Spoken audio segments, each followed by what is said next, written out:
So the Los Angeles Lakers might have just been handed the opportunity of the offseason, one that you couldn't have planned for, one that just fell right into their lap, and now the entire front office is staring at the same exact question. Are you serious about fixing the front court or not? Because Deandre Ayton just hit the open market, a former #1 overall pick that's 26 years old, 7 feet tall, just averaged a double-double, and now for absolutely nothing, he's available. And for the Lakers, a team that's been shuffling through backup centers like expired ingredients in a fridge, this is the moment to take a real move. Take a real shot at things. Now, if you're watching this and thinking, didn't Ayton just get traded to the Trailblazers? The answer is yes, he did. And after one season in Portland, a team that's clearly rebuilding around Scoot Henderson and their young wings, Ayton and the franchise agreed to a buyout that's been reported by Shams and confirmed by multiple trustworthy outlets. So this isn't a rumor, this is real, and it's one of those rare situations where the timing, the need, and the market all line up for a team like the Lakers. You can finally add a high upside center without having to gut your roster or burn all your trade chips. But here's the thing,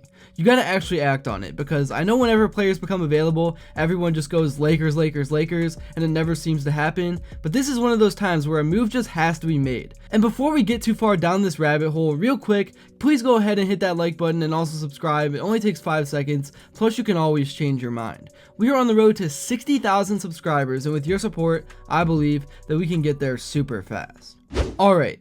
Let's just start with the most obvious reason the Lakers should pounce on this opportunity to get Deandre Ayton. First off, they need a center, period. Ever since they shipped Anthony Davis over to Dallas for Luka Doncic in February, they've been scrambling to fill that massive hole in the middle. Last year, the Lakers cycled through Jackson Hayes and briefly had Christian Wood before waiving him in February to then sign Alex Len.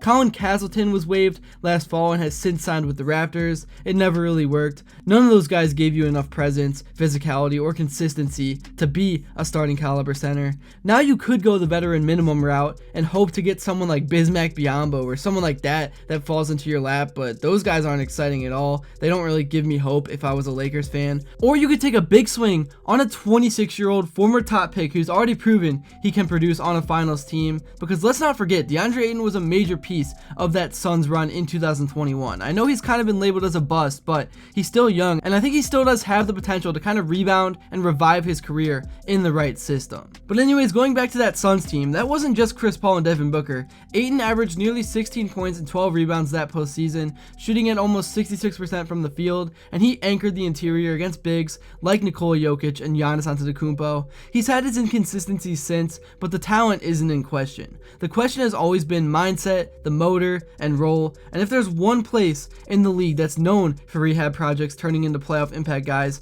it's LA, and I think that has to do with the spotlight and the pressure. It just makes people elevate their game. Think about how many players have come through the Lakers to reset their career and have came out of the other side better for it. Dwight Howard, Malik Monk, even Rui Hachimura. The Lakers are built to spotlight guys like Ayton, especially when you pair him with LeBron James, who opted in for the 2025-26 season, and his new head coach JJ Redick. You've got elite playmakers who can feed him the ball in the right spots, and more importantly, remove the pressure from Ayton to be anything more than what he is, a finisher, a rebounder, and a rim runner. Nobody's asking him to be Joel Embiid. Well, actually, that's a bad comparison because he has kind of gone down a bad rabbit hole, but could he give you 14 and 10 with some rim protection? Absolutely. That's baseline Ayton. But the Lakers also have to weigh this. What's the cost? And surprisingly, it's not that bad. With Portland buying him out, Ayton's not going to command $30 million per year or something like that. That contract is already paid in large part. The Lakers now have access to the full non-taxpayer mid-level exception that's roughly about $14.1 million after shedding salary in the Davis trade. And if Ayton is serious about rebuilding his value, there's not a better market to do it in than LA. The exposure, the stage, the chance to be on a playoff team again, all of it benefits him, and for the Lakers, it's a manageable risk. If it works, you just signed a potential all-star level center for reasonable money. Well, maybe all-star was too far, I don't know why I said that, but above average center, and if it doesn't, you move on with no long-term damage to the cap. Now, the elephant in the room here is whether Ayton actually wants to be a Laker, because we all know it takes two to tango, and sure, he might be getting offers from other places. Teams like Charlotte or Washington might have a little bit more money to spend, but are they offering winning? Are they offering playoff basketball and a good environment to develop in? Are they offering a national spotlight and the chance to redeem your image? No. Only the Lakers really check all those boxes, especially with LeBron sticking around and this roster built around Luka Doncic. And if the Lakers do land Ayton, What does that mean for the rest of the rotation? Because things would definitely shift. First of all, you finally give Luka Doncic and LeBron James a rim running big man who can anchor the middle, and like an actual one, not just like Jackson Hayes, an actual bona fide player. Ayton obviously would become your starter. He's not a defensive superstar by any means, but he's better than what you've been rolling out there. In Phoenix, his defensive rating routinely sat in the top third of the league when locked in. He averaged just under a block per game last season, even in a down year. He's 7 feet tall, he's mobile, he can hold his own against most starting centers, and that alone would be a massive upgrade. But it's not just the defense. On offense, Ayton quietly had a solid year in Portland, scoring about 14.4 points per game with 10.2 rebounds, and he also shot 56.6% from the field, and he did all of that with Scoot Henderson and Anthony Simons dominating the ball, and that's a lot of usage going to small young guards with not a lot of experience. And Ayton still found ways to produce when he could. Obviously the consistency was missing, but you put him in pick and rolls with Austin Reeves if he is still around, which he probably won't be, and then LeBron James or Luka Doncic, and suddenly you've got a weapon that doesn't need the ball to be effective. And I'll tell you this too. You want to talk upside? Ayton's about to be 27. This isn't a guy on his last leg like some of the vets you could get on a minimum deal. This is someone whose prime is literally right now. If you hit on this signing, you've got a starting center for the next several years. He lines up perfectly with the Lakers timeline, especially with Doncic now in the fold.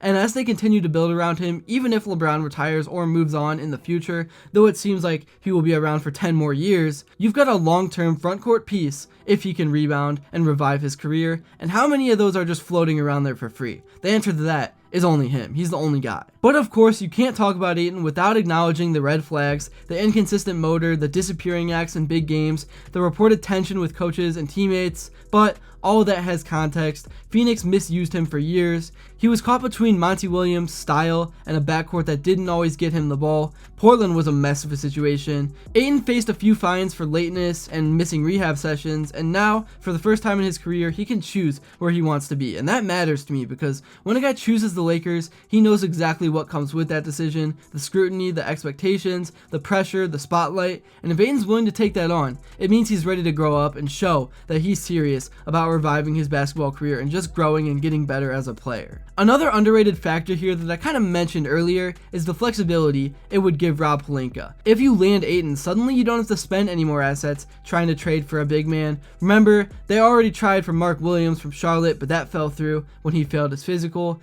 That frees you up to go pursue other moves, maybe a 3-and-D wing or more bench shooting. The Lakers are reportedly still interested in adding another shot creator and a reliable defensive guard, but none of that really works unless you solve the main core problem first, which is of course at center, and Ayton, if he hits, solves it completely, at least for now.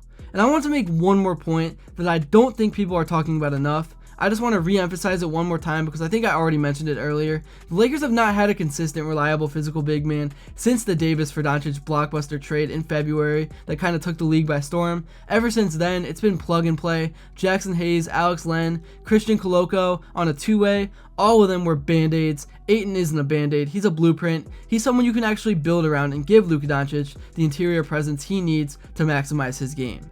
So the question is, will the Lakers step up? Will they finally make a proactive, aggressive move in free agency that doesn't involve scrapping the bargain bin? You've got the opportunity, you've got the need, you've got the $14 million to spend, and for once, the cost isn't outrageous. Deandre Ayton is sitting right there, he's available. I think he's motivated and is looking for redemption. So even if Ayton doesn't get you super excited, I think this is a must-make move for the Lakers. Because if you don't, someone else will, and you'll be back in December watching Luka Doncic trying to create offense while some minimum salary backup gets cooked in the first quarter. That cannot happen again. But that's really all I have to say for this video. Let me know if you want to see this move happen in the comments below, and also give me your reasons why. Thank you all so much if you made it to this point, and if you enjoyed and haven't yet, please be sure to drop a like and subscribe because your support truly does mean the world. And also, let me know what you would like to see next, and until then, I will see you all later.